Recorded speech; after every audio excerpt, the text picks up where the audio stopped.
പിതാവിൻ്റെയും പുത്രൻ്റെയും പരിശുദ്ധരുവിയുടെയും നാമത്തിൽ ആമേൻ. വീണ്ടും വചന ധ്യാനത്തിലേക്ക് സ്വാഗതം. വചനവുമായി വീണ്ടും വരുവാൻ സാധിക്കുന്നതിന് കർത്താവിന് നന്ദി പറയുന്നു. യേശു കർത്താവെ നന്ദി, യേശു കർത്താവെ സ്തോത്രം. Hallelujah, hallelujah, hallelujah. Praise you, praise you, praise you, adore you, Jesus Christ. Worship you, Jesus Christ. Hallelujah. Love you, Jesus Christ. Hallelujah. ഇന്ന് നമ്മൾ വിചിന്തനം ചെയ്യുന്ന വചനഭാഗം യെശയ്യാ 41 10 മുതലുള്ള വാക്യങ്ങൾ. ഭയപ്പെടേണ്ട, ഞാൻ നിന്നോട് കൂടെയുണ്ട്. സംഭ്രമിക്കേണ്ട, ഞാനാണ് നിന്റെ ദൈവം. ഞാൻ നിന്നെ ശക്തിപ്പെടുത്തുകയും സഹായിക്കുകയും ചെയ്യും. എൻ്റെ വിജയകരമായ വലത് കൈകൊണ്ട് ഞാൻ നിന്നെ താങ്ങി നിർത്തും. നിന്നെ ദേഷിക്കുന്നവർ ലജ്ജിച്ച് തല താഴ്ത്തും. നിന്നോട് ഏറ്റുമുട്ടുന്നവർ നശിച്ച് ഒന്നുമല്ലാതായിത്തീരും. നിന്നോട് ശണ്ഠ കൂടുന്നവരെ നീ അന്വേഷിക്കും, കണ്ടെത്തുകയില്ല. നിന്നോട് പോരാടുന്നവർ ശൂന്യരാകും. നിന്റെ ദൈവവും കർത്താവുമായ ഞാൻ നിന്റെ വലത് കൈ പിടിച്ചിരിക്കുന്നു. ഞാനാണ് പറയുന്നത്, ഭയപ്പെടേണ്ട, ഞാൻ നിന്നെ സഹായിക്കും. ഭയപ്പെടേണ്ട, ഞാൻ നിന്നോട് കൂടെയുണ്ട്. യേശുവെ നന്ദി, യേശുവെ സ്തോത്രം. Hallelujah, hallelujah, hallelujah. ഉത്കണ്ഠകളുടെ ഒരു ലോകത്തിലാണ് നമ്മൾ ജീവിക്കുന്നത്. എപ്പോഴും ഭൂരിഭാഗം മനുഷ്യരും എപ്പോഴും ഉത്കണ്ഠാകുലരാണ്. നാളെ എന്ത് സംഭവിക്കും എന്ന ഉത്കണ്ഠ. ധനമുള്ളവൻ ആ ധനം എങ്ങനെ സൂക്ഷിക്കാമെന്നതിനെക്കുറിച്ച് ഉത്കണ്ഠപ്പെടുന്നു.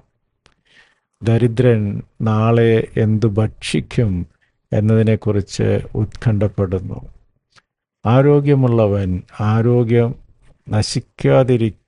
നശിക്കുമോ എന്ന ഉത്കണ്ഠയിൽ. ആരോഗ്യമില്ലാത്തവർ, രോഗപീഠ അനുഭവിക്കുന്നവർ, അതിനെക്കുറിച്ചുള്ള ഇതെന്ന് മാറും എന്നുള്ള ഉത്കണ്ഠയിൽ.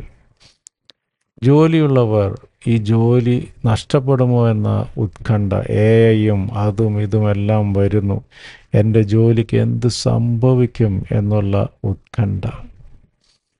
മക്കളുള്ളവർ ഇവരുടെ ഭാവി എന്തായിത്തീരും എന്നുള്ള ഉത്കണ്ഠ.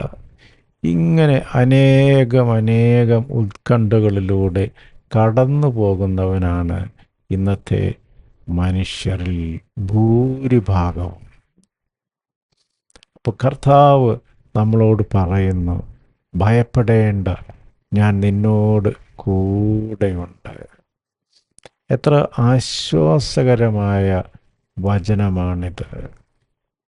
ഭയപ്പെടേണ്ട, ഞാൻ നിന്നോട് കൂടെയുണ്ട്. നമ്മൾക്ക് കർത്താവിൻ്റെ ഈ വചനം നമുക്ക് മുറുകെ പിടിക്കാം, നമുക്ക് വിശ്വസിക്കാം.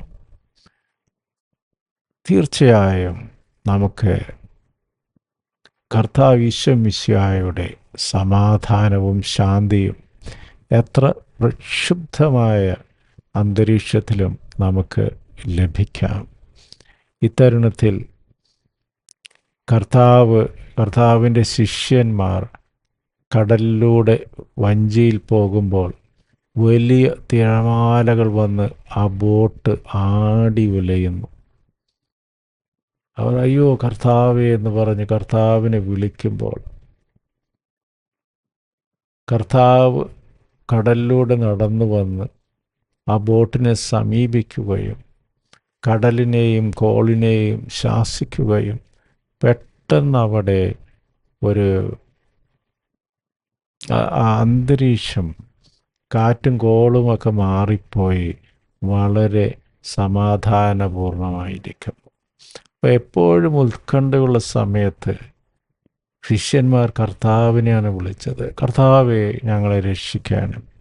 പക്ഷെ ഇവിടെ ഏറെ ആശ്വാസം നൽകുന്ന വചനം, ഞാൻ നിന്നോട് കൂടെയുണ്ട്, നീ ഭയപ്പെടേണ്ട എന്ന വചനം നമ്മളെ ശക്തിപ്പെടുത്തട്ടെ, നമ്മളെ കൂടുതൽ സമാധാനമുള്ളവരാക്കട്ടെ, നമ്മളെ കൂടുതൽ സന്തോഷത്തോടെ സമാധാനത്തോടെ ജീവിക്കുവാനുള്ള പ്രാപ്തി ഏതവസ്ഥയിലും നമുക്ക് നൽകട്ടെ എന്ന് ഞാൻ പ്രാർത്ഥിക്കുന്നു. ദൈവം നമ്മെ എല്ലാവരെയും സമൃദ്ധമായി അനുഗ്രഹിക്കട്ടെ.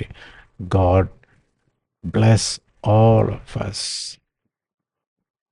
ഭയപ്പെടേണ്ട, ഞാൻ നിന്നോട് കൂടെയുണ്ട്. യേശുവേ നന്ദി, യേശുവേ സ്തുതി, യേശുവേ സ്തോത്രം. Hallelujah, hallelujah, hallelujah. Praise you, adore you, worship you, Jesus Christ. Hallelujah. Amen.